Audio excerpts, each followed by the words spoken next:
It's time to meet back up with Xiao. Let's head to Mount Outsong.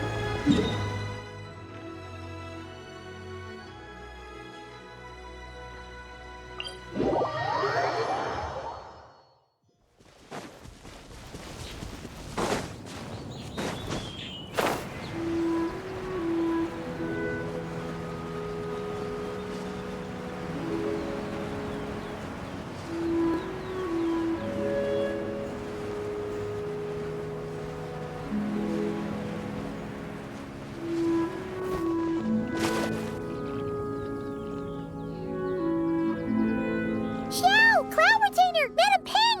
We're here! Any news on Zhongli? Wait, are we missing 2 Adepti? Well, Shenyun banned Mountain Shaper from Mount Outsong for 3 days.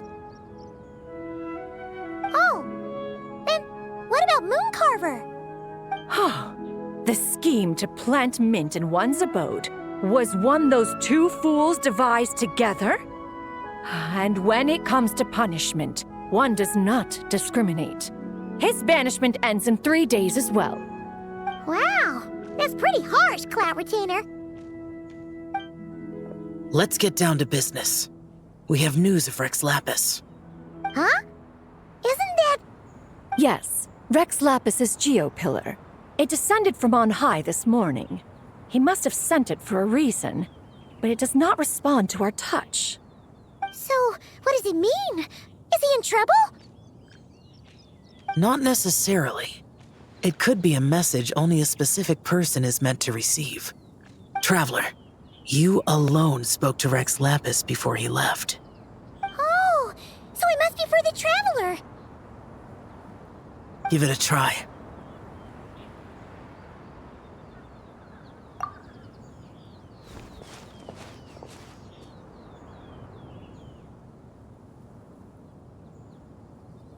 Come to the spring on Mount Qingse.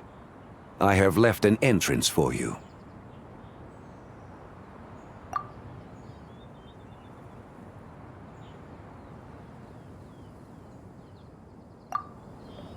Well, Just as one surmised, it seems that Rex Lapis will not countenance our involvement in this matter. That would not surprise me in the slightest. He's always had a soft spot for the Traveler, after all. But be that as it may, we have served Rex Lapis for millennia now. In other words, I'm sure this has nothing to do with favoritism. He's probably just trying to protect us. that's right. So you mustn't let your guard down, even if Rex Lapis is by your side. All right, let's get going. We'll try not to keep you all waiting.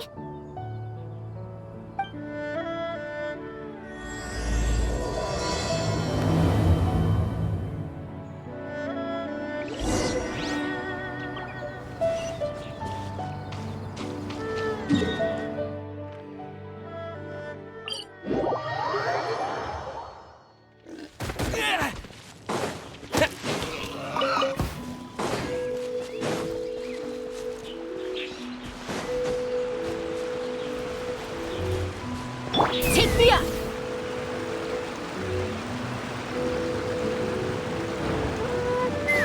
Keep your eyes peeled. He should be around here somewhere. Another test subject.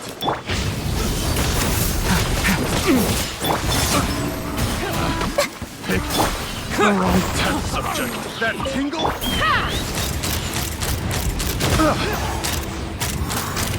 Locked on!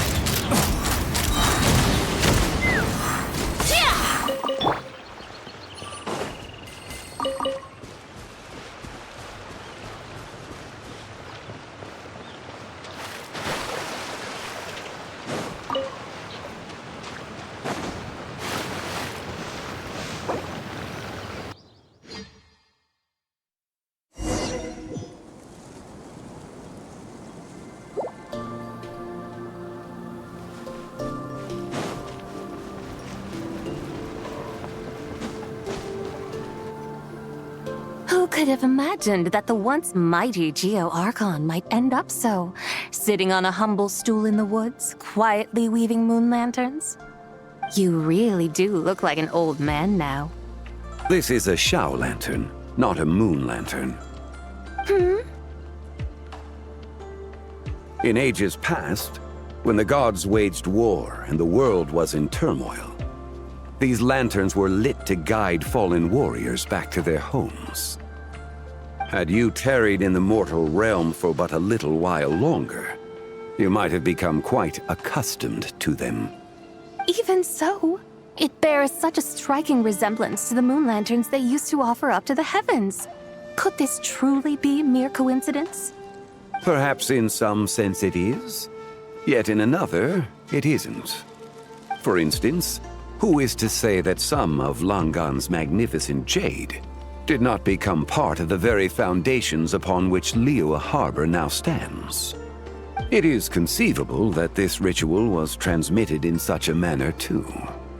Now, let's not let ourselves get carried away. For all its splendor, do not forget that, in the end, even Langan could not escape its heaven-sent fate. Alas, it is just a pity that the little creatures of this world may never again lift their eyes to the moon, even should misfortune befall them. But you, Geolord, now that you rule this realm, why take the trouble, not to mention the risk, to visit one who bears such profound guilt as I? Are you not afraid that you might be sullied by the curse of time that was laid upon me? There is no risk to speak of.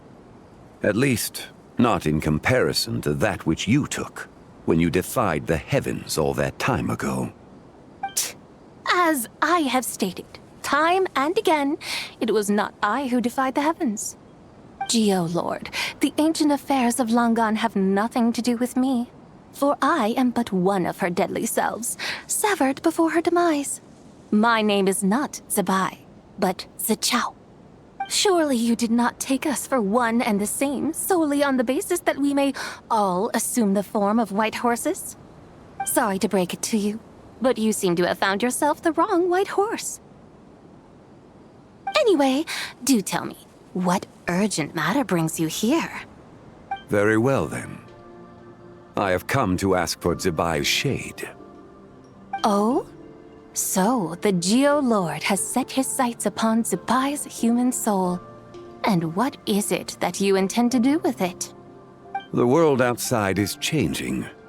With the new moon's birth, the confines of the shadow moon are gradually disintegrating.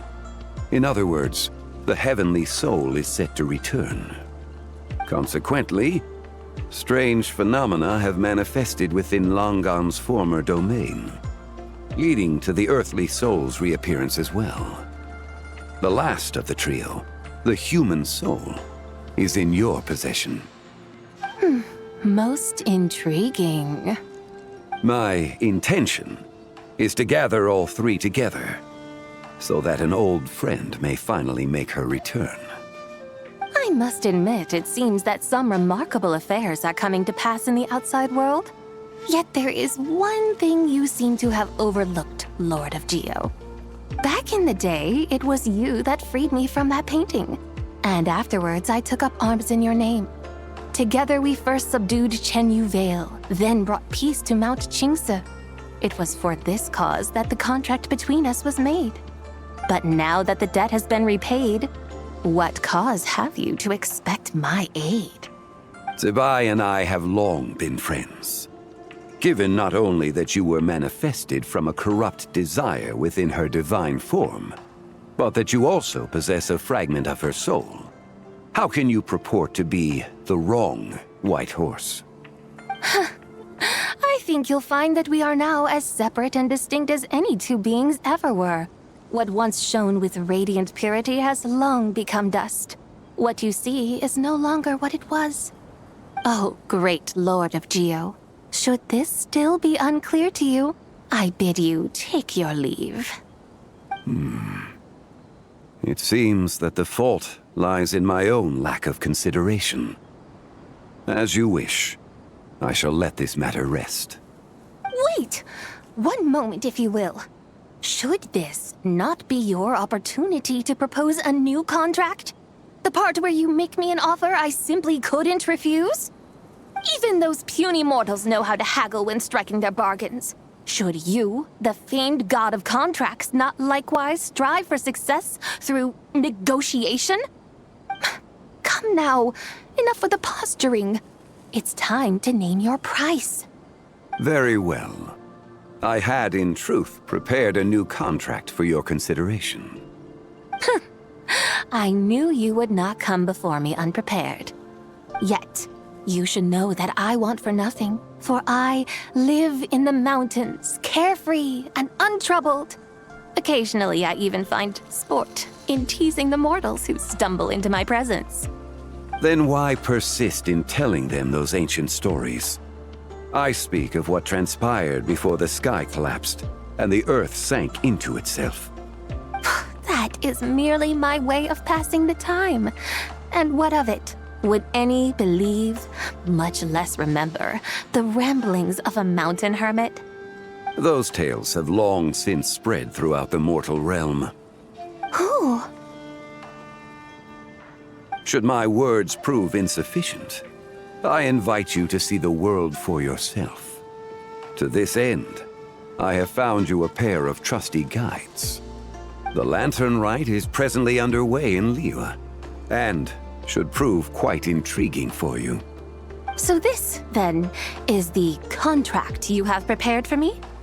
Indeed it is. Think of it as a contract for a one-day festive excursion.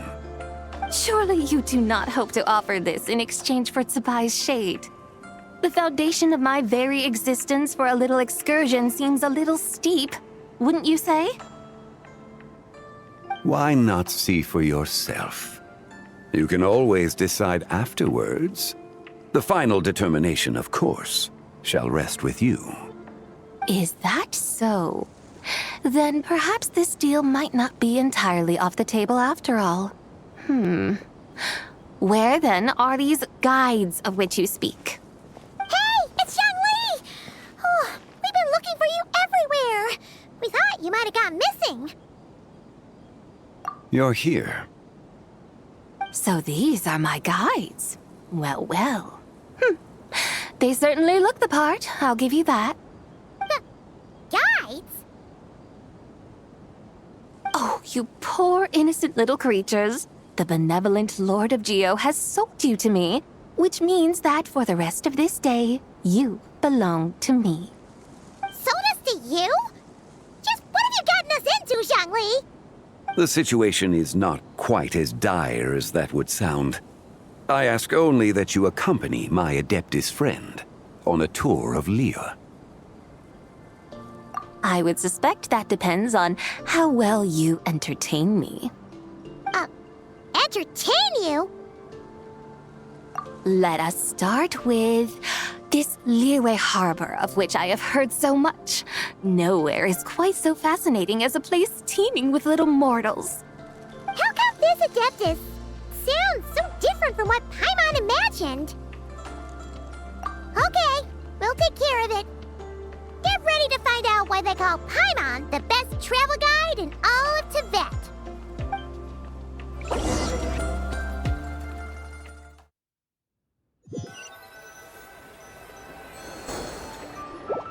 Look! We've arrived at Liyue Harbor. Not only is it Tibet's busiest port, it's also the beating heart of Liyue. So, dear Madam Adeptus, where would you like to go first? With humble fare and wine to sip, in comfort clothed and soul at ease, one eats, and all the heart's ills cease. So we're heading straight for the good stuff? Well, you're in luck, because Paimon's an expert when it comes to food. There are two main cooking styles in Liyue. Li cuisine, which is all about mountain delicacies, and Yue cuisine, which is centered on seafood. The most famous restaurants are Liyue Pavilion and Shinyue Kiosk. Oh, now Paimon's starting to drool. Yes, our only option is to go try them both. 2 meals, back to back. Both sound like excellent options to me. Are these the kind of establishments that most people might visit on a regular basis? Not exactly. Both Lee cuisine and Yue cuisine are known for their pricey ingredients. Definitely not what you'd call the budget options. But don't you worry about that. Just think of it as Zhang Li's little treat. Come on! Aren't you supposed to be pals with Hu Tao? I'm unsure we can afford to spend a little more of her mora at least. Hey! All Paimon wants is to provide our Adeptus with the best possible experience here. Don't you want that too? Both certainly sound like worthy choices. Just now, though, I happened to see a porter pass this way. Where might individuals like him go to eat? A hungry porter, huh? Oh! Paimon knows just the place! Yep. Nothing fancy schmancy there. Just tasty dishes made with simple ingredients in a variety of different styles. Most importantly, it's great value for money, too. No wonder everyone loves it, huh? Oh, and the owner happens to be a good friend of ours, too. One mean restaurant. Yes, even the name itself feels lively and down to earth. All right, let's make it our first stop. Yippee! That's a great choice, too. Alrighty, let's head over there right away. Paimon can't wait to dig in. Wamin Restaurant, here we come.